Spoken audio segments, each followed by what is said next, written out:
नमस्कार, मैं हूं आपके साथ अनुष्का और आप देख रहे हैं चंबल तक। उपराष्ट्रपति जगदीप धनखड़ द्वारा केंद्रीय कृषि मंत्री और मध्य प्रदेश के पूर्व मुख्यमंत्री शिवराज सिंह चौहान से किसानों की स्थिति और किसान आंदोलन पर पूछे गए सवालों के बाद मध्य प्रदेश कांग्रेस के प्रदेश अध्यक्ष जीतू पटवारी ने मंत्री का इस्तीफा मांगा है। पटवारी ने भोपाल में प्रेस कॉन्फ्रेंस करते हुए कहा कि उपराष्ट्रपति ने केंद्रीय कृषि मंत्री शिवराज सिंह चौहान को झूठ बोलने वाला नेता बताया। उन्होंने कहा, भारत के संविधान में दूसरी सबसे बड़ी पोस्ट पर विराजित उपराष्ट्रपति जी ने सीधे तौर पर कहा कि आप झूठ बोलते हो। यदि गूगल पर सर्च किया जाए तो देश में सबसे ज्यादा झूठ बोलने वाले नेताओं में शिवराज सिंह चौहान का नाम आता है। कांग्रेस नेता ने आगे कहा, कांग्रेस पार्टी पहले से ही कह रही है कि शिवराज सिंह चौहान जनता और व्यवस्था से दोनों से झूठ बोलते हैं। पिछले 12 मंगलवार से मैंने उनसे समय मांगा, लेकिन उन्होंने एक पार्टी के अध्यक्ष होने के बावजूद समय देना उचित नहीं समझा। यह केवल मेरा व्यक्तिगत अपमान नहीं है, बल्कि यह पूरी राजनीतिक व्यवस्था का अपमान है। पटवारी ने यह भी कहा कि किसानों के हक और अधिकार पर चर्चा करने के लिए वह मंत्री से मिलने का प्रयास कर रहे थे, लेकिन मंत्री ने समय नहीं दिया। उन्होंने आरोप लगाया कि शिवराज सिंह चौहान ने न केवल किसानों की समस्याओं को नजरअंदाज किया, बल्कि उन्हें उचित सम्मान और संवाद का भी अवसर नहीं दिया।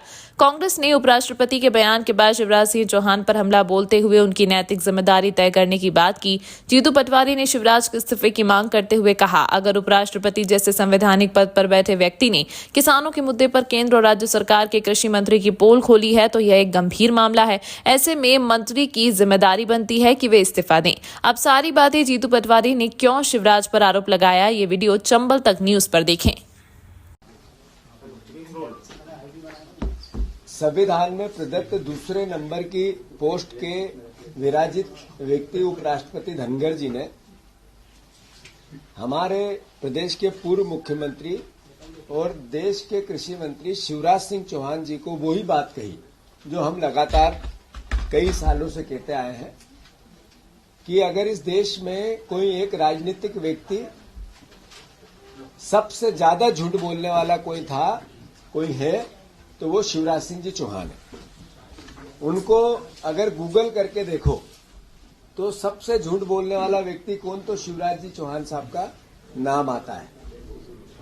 साथियों, जो बात लगातार एक साल से मेरे प्रदेश कांग्रेस के अध्यक्ष बनने के बाद से कांग्रेस पार्टी कहती आई है और उससे पहले से भी कांग्रेस पार्टी कहती रही है कि शिवराज जी जनता से भी झूठ बोलते हैं, व्यवस्था से भी झूठ बोलते हैं। 12 मंगलवार पिछले चले गए, मैंने उनसे टाइम मांगा कि मुझे आप समय दो, देश के कृषि मंत्री, मैं भी एक पार्टी का अध्यक्ष हूं, कांग्रेस पार्टी विपक्ष की प्रमुख भूमिका निभाती है आप ही के राज्य में, तो मैं किसानों के हित और अधिकारों की आपसे बात करना चाहता हूं। पर उन्होंने समय देना उचित नहीं समझा। ये मेरा व्यक्तिगत रूप से कोई अपमान नहीं है, व्यवस्था का अपमान है।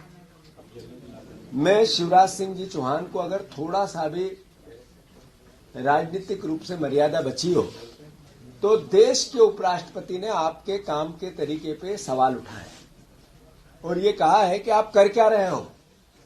इतने साल से किसान अपने फसलों के दाम मांग रहे हो और आप मौन हो, चुप हो, क्या प्रयास किया। और उसी टाइम एट ए टाइम संसद में वो बोले कि हमने समर्थन मूल्य लागत से डबल नरेंद्र मोदी की सरकार देती है। ये संसद में 3 दिन पहले शिवराज सिंह चौहान ने वक्तव्य भी दिया। इसका मतलब है कि फिर या तो धनखड़ साहब की भावना गलत थी या शिवराज जी ने संसद के अंदर झूठ बोला। क्लियर है। मैं अनुरोध करता हूं, धनखड़ साहब को धन्यवाद देता हूं, साधुवाद देता हूं। उनका हम नागरिक अभिनंदन करेंगे। उन्होंने किसानों के हितों और अधिकारों की बात कही। मैं उनको खुद व्यक्तिगत रूप से जाकर उनसे मिलूंगा और उनसे आग्रह करूंगा कि इतनी हिम्मत से आपने इस सरकार को आईना दिखाया, नरेंद्र मोदी जी को दिखाया, शिवराज सिंह चौहान जी को दिखाया। यही बात वो सदन की आसदी पर बैठकर भी निर्णय लें और इस सरकार को आईना दिखाएं। देश के प्रधानमंत्री को भी यही बात कहें, यह आग्रह करूंगा। मैं चिट्ठी लिखूंगा, पत्र लिखूंगा, ट्विटर के माध्यम से भी उनसे आग्रह करूंगा। मैं